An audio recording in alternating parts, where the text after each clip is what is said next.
گویا کہ قرآن کریم کا آغاز بسم اللہ الرحمن الرحیم سے ہو رہا ہے۔ دین اسلام نے ہمیں جو تعلیم دی ہے وہ یہ کہ ہر اچھے اور جائز کام کی ابتدا اللہ رب العالمین کے نام سے ہو، اس سے جو برکت حاصل ہوتی ہے اور پڑھنے والے کے ساتھ اللہ تعالیٰ کی نصرت اور مدد بھی شامل حال ہوتی ہے، اور اسی طریقے سے حفاظت بھی ہوتی ہے، اور بسم اللہ کے کہنے سے شیطان کی کمر ٹوٹتی ہے۔ چنانچہ بسم اللہ کی اہمیت کے بارے میں جب جناب نبی کریم صلی اللہ علیہ وسلم سے پوچھا گیا تو روایت میں کہا فرمایا کہ دروازہ جب بند کرو تو اللہ کا نام لو، شیطان بند دروازے کو نہیں کھول سکتا، اور چراغ بجھاؤ تو اللہ تعالیٰ کا نام لیا کرو، برتن کھاتا کرو تو اللہ کا نام لیا کرو، اور اپنے مشکیزے کا منہ باندھو تو اللہ تعالیٰ کا نام لو۔ یہ بسم اللہ بڑا عجیب جملہ ہے۔ حضرت امام رازی رحمۃ اللہ علیہ نے اپنی مشہور زمانہ تفسیر کبیر میں لکھا ہے کہ ایک آدمی کا انتقال ہونے لگا، بلکہ انتقال ہو گیا، اس کی جو بیوی تھی وہ حاملہ تھی، اور انتقال کے وقت اس نے اپنی بیوی کو یہ وصیت دی تھی کہ جب میرا انتقال ہو جائے اور یہ جو حمل ہے جب وسع حمل ہو اور بچے کی ولادت ہو اور جب وہ پڑھنے کے قابل ہو جائے تو اس کو کسی قرآن کریم کے مکتب میں داخل کرنا۔ چنانچہ باپ جو تھا وہ بڑا گنہگار فاسق فاجر، کوئی کام زندگی میں ایسا نہیں کیا تھا کہ جو قابل ذکر ہو۔ جب باپ نے انتقال ہو گیا، بچے کی ولادت ہوئی، وہ چلنے پھرنے کے بولنے کے قابل ہوا تو اس کو مکتب میں داخل کر دیا۔ مکتب میں داخل کرنے کے بعد اس کا پہلا دن تھا، قاری صاحب نے اس کو پڑھایا بسم اللہ الرحمن الرحیم۔ اللہ تبارک و تعالیٰ نے اسی وقت عذاب کے فرشتوں کو واپس کر دیا اور فرمایا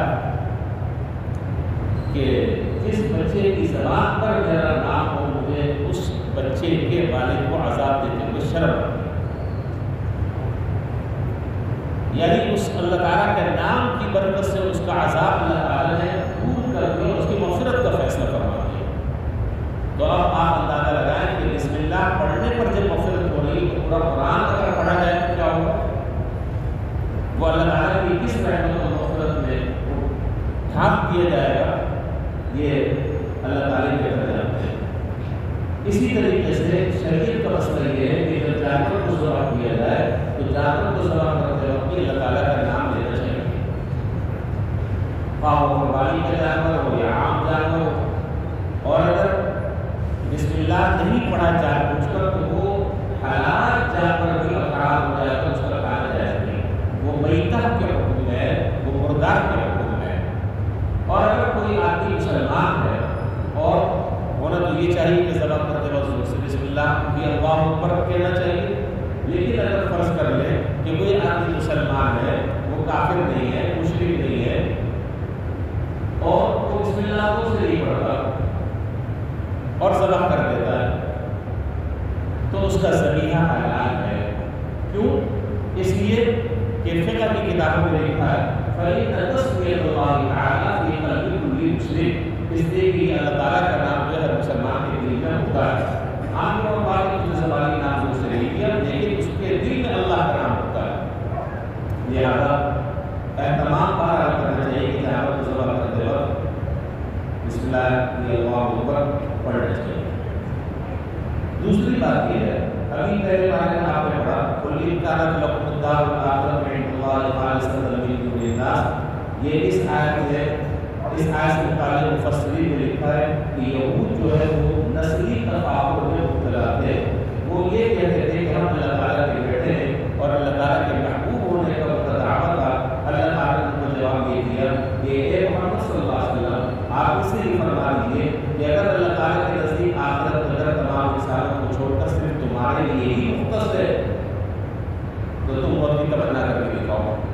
اور انہیں اس بات کا یقین تھا کہ اگر ہم نے موت کی تمنا کی تو بھی موت آ جائے گی، لہٰذا موت کی تمنا نہیں کرتے تھے. تو اس آیت کے ضمن میں فقہاء نے اور مفسرین نے لکھا کہ یہاں یہ سوال اٹھایا کہ موت کی تمنا کرنے کا شرعی کیا حکم ہے. بسا اوقات ایسا ہوتا ہے کہ ایک آدمی اللہ نہ کرے ایک آدمی مسلسل بیماریوں میں ہے، ایک آدمی مسلسل تکلیفوں میں ہے، ایک آدمی مسلسل حادثات کا شکار ہے، مسلسل غم اور افکار بیماریوں کے اندر مبتلا ہے. اب وہ یہ چاہتا ہے کہ کسی طریقے سے دنیا سے جان چھوٹ جائے اور میں مر جاؤں.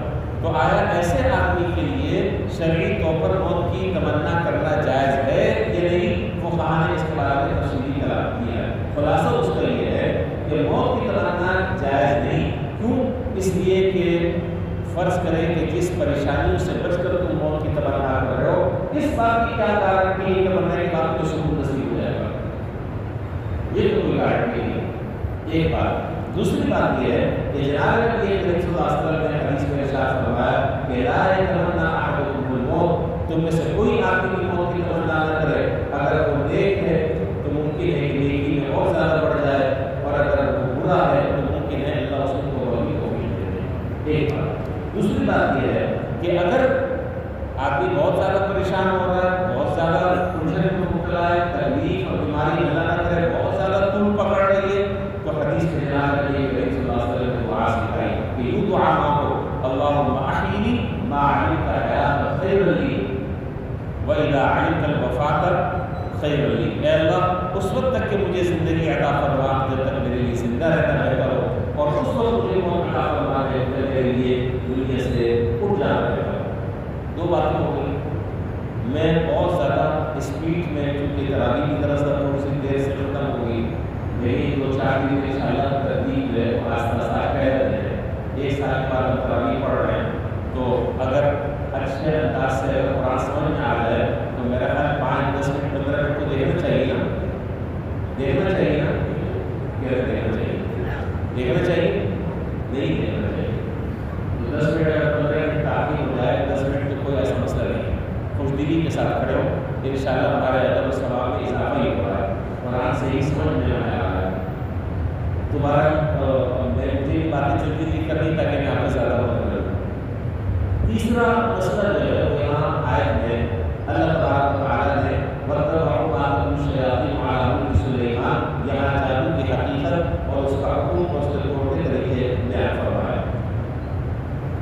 بات تو بہت لمبی ہے، بس مختصر سی بات اتنی سی یہاں پر سمجھ لیں کہ یہ بسا اوقات آدمی کسی کے اوپر کالا پیلا نیلا جادو کر دیتا ہے، کوئی سحری عمل کر دیتا ہے اور بسا اوقات اس کا اثر بھی ہو جاتا ہے. تو یہ جادو جو ہے وہ برحق ہے، اس کا انکار نہیں کیا جا سکتا.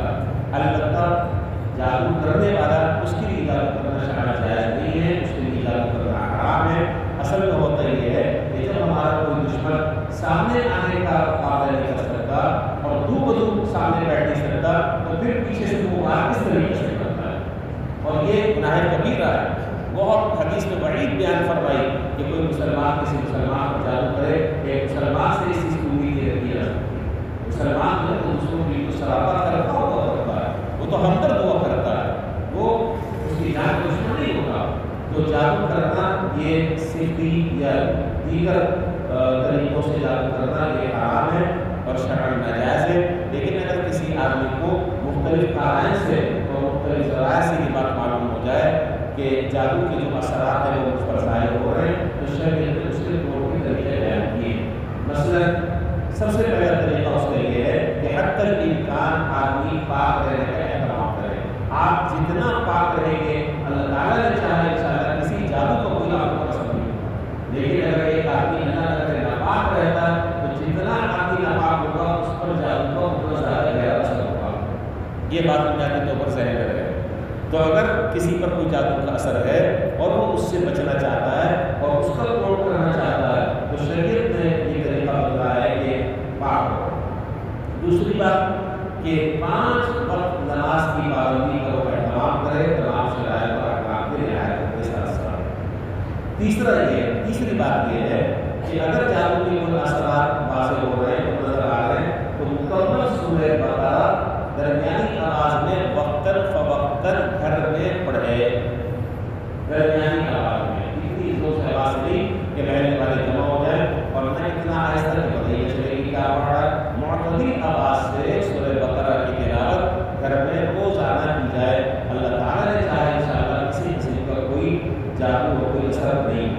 اسی طریقے سے صبح اور شام کی جو حفاظت کی مخصوص دعائیں حدیث سے ثابت ہیں، اس کے لیے رمضان کا بہترین موقع اللہ تعالیٰ نے ہمیں فراہم کیا ہے۔ ایک مہینہ بہت کچھ ہم سیکھ سکتے ہیں، بہت کچھ ہم یاد کر سکتے ہیں، بہت ساری چیزیں ہم اپنے معاملات میں شامل کر سکتے ہیں۔ اس مہینے کو عام مہینے کی طرح نہ گزارا جائے، اس میں کوئی کام کیے جائے، ایسا کام جب تک ہم نہیں کر سکتے۔